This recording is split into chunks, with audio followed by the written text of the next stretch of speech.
Today's story is about a very intelligent boy who excels in his studies. However, he has some major flaws.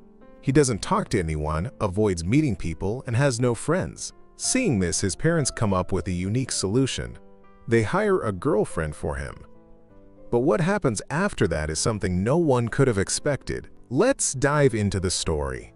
At the beginning, we see a girl named Maddie leaving her house in a hurry. She's rushing because her car is about to be seized by a government employee named Gary. It turns out that before Maddie's mother passed away, she took a loan from the bank to build a house and left it for Maddie. Now Maddie is trying to repay that loan. She works hard during the day as a bartender and drives a cab at night. Gary, who is also one of Maddie's ex-boyfriends, has come to take her car because she couldn't pay the loan installment on time. Maddie tries to stop him, but Gary remains firm. Suddenly, a young man wearing nothing but underwear comes out of Maddie's house while exercising. Seeing this, Gary gets jealous. Maddie, trying to handle the situation, quickly says, "Oh, that's my cousin visiting from Italy." The young man then comes over and starts acting close to Maddie, making Gary even more suspicious. Realizing Maddie is trying to fool him, Gary gets annoyed and drives off with her car. Without her car, Maddie has no way to get around. She decides to go to work on her roller skates instead. Later, while skating, Maddie notices her car parked on the road, still hooked to Gary's tow truck. She quickly gets inside and tries to drive away. However, in her haste, she forgets to untie the car from the tow truck. When she tries to speed off, the car doesn't move. At the same time, Gary comes out of a nearby shop, sees what she's doing, and takes the car back. Maddie fails in her attempt to reclaim it. After this, Maddie goes to her friends Sarah and Sarah's husband Jim and shares her frustration. She tells them about losing her car and her struggles with the bank loan. Sarah tries to help by searching online for secondhand cars, but Maddie sighs and says, "I've already checked everywhere. I doubt I'll find anything better." While browsing online, Sarah stumbles upon an unusual ad. A wealthy family is looking for a girl aged 20 to 25 to be their shy 19-year-old son's girlfriend. The ad mentions that the boy is very intelligent but struggles with socializing and has no friends. In return, the family is offering a brand new car to the girl who can help him overcome his fears and gain confidence. At first, Maddie hesitates. She feels she might be too old for the boy. But after discussing it with Sarah and Jim, she decides to give it a shot. She needs the car desperately, and this might be her only chance. We then see Maddie skating to the wealthy family's house. She meets the boy's parents, who explain their situation. "Our son Percy is 19 years old and extremely smart, but he doesn't talk to anyone, never goes out, and completely avoids girls. He's scared of things like smoking, partying, or even casual conversations. In his free time, all he does is watch short videos on his phone. We're worried that if this continues, he won't be able to adjust to university life next year." Maddie listens carefully and asks, "So what do you want me to do?" The parents reply, "We just need you to spend time with him, help him socialize, and boost his confidence. Once we see he's improving, we'll give you the car. But Percy must never know that we arranged this. You'll have to approach him naturally and make him believe it's all genuine." Maddie agrees to the deal and heads to the shop where Percy works part-time. Wearing a striking red dress, she tries to catch his attention by pretending to adopt a dog. Maddie flirts and tries to impress Percy, but he doesn't fall for her charm. Instead, he becomes visibly nervous. Not giving up, Maddie says, "Why don't I drop you off at your house today?"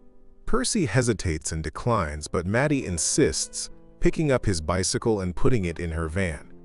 With no other option, Percy reluctantly agrees. As they drive, Maddie jokingly says, "What if I kidnap you instead of taking you home?" She then steers the car toward her own house.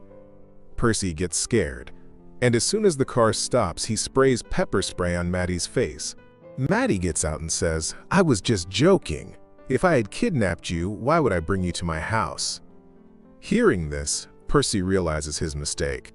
To make up for it, he gives Maddie a bath using the garden hose, washing off the spray. At the same time, he agrees to go on a date with her that evening. Later, we see Maddie waiting for Percy at a club. Percy shows up, but everyone starts laughing because he's wearing a formal coat with shorts instead of pants. Maddie, however, praises his unique style to make him feel comfortable. A waitress comes to their table. Maddie orders a Long Island iced tea for herself. Percy asks for a Pepsi, but Maddie cancels it and tells the waitress to bring a Long Island iced tea for him too. As they start chatting and sipping their drinks, Maddie's ex-boyfriend Travis suddenly appears. Trying to make a scene, Travis shows Percy his engagement ring and talks about his past relationship with Maddie, including how she broke up with him. After Travis leaves, Maddie decides to take Percy to a beach. However, the beach is off limits after 8 p.m. Percy hesitates because he doesn't know how to swim, but Maddie encourages him. When Percy refuses to take off his clothes, Maddie boldly removes hers and jumps into the water.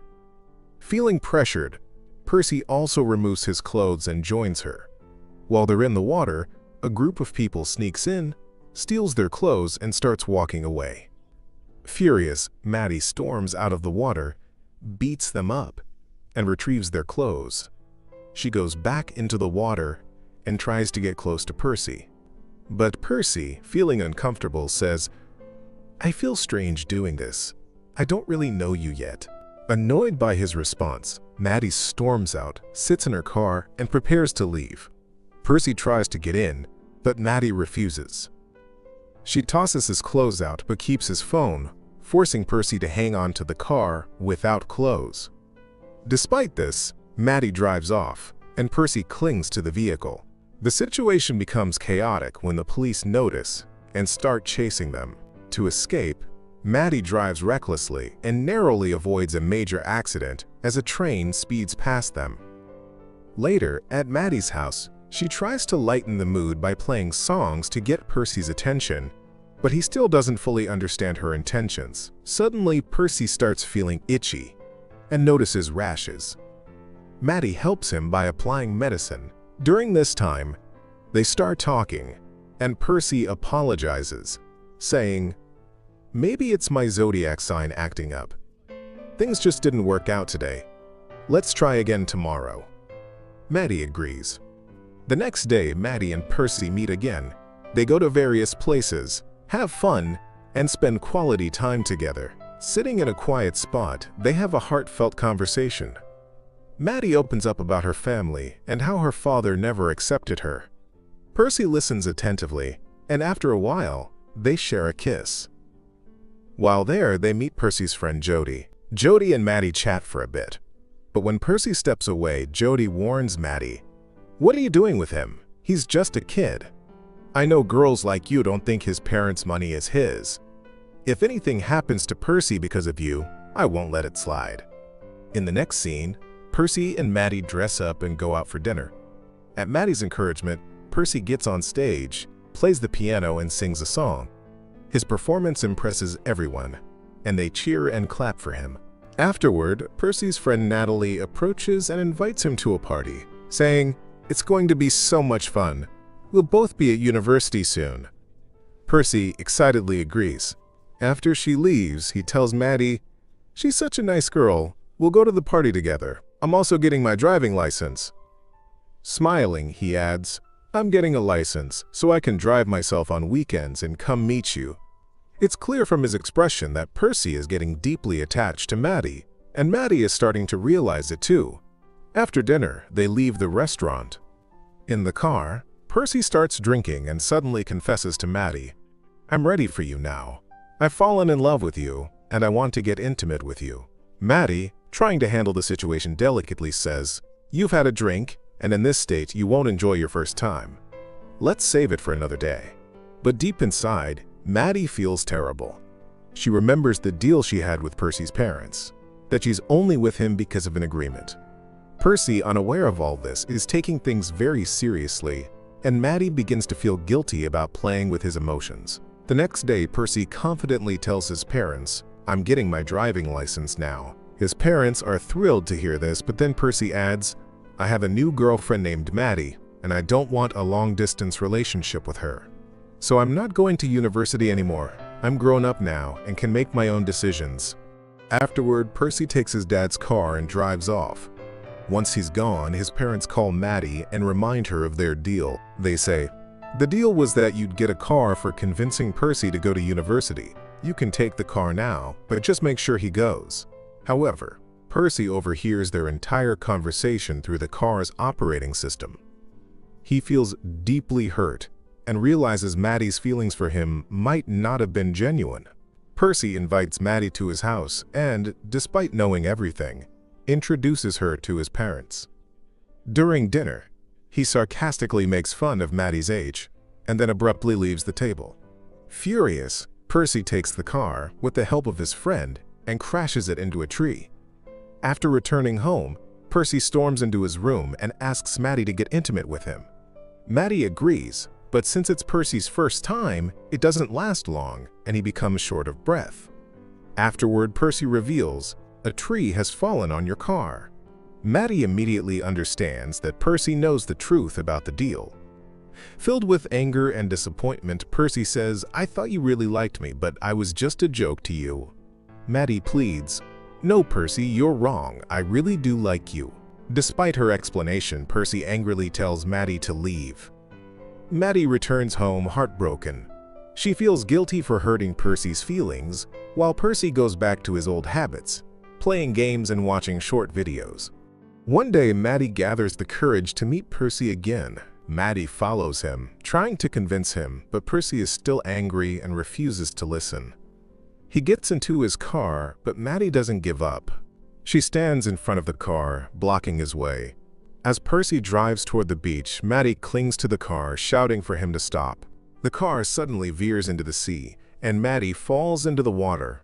Percy immediately stops the car, jumps out, and rescues Maddie, pulling her to the shore. In the final scene, Percy is seen packing his bags and getting ready to leave for university. He bids goodbye to his parents and steps outside. To his surprise, Maddie is standing there with a playful smile, asking, "Does anyone need a cab?" They both laugh, and the story ends on a sweet and happy note, filled with romance and fun. If you enjoyed this story, don't forget to like the video and subscribe to the channel for more funny and heartwarming stories.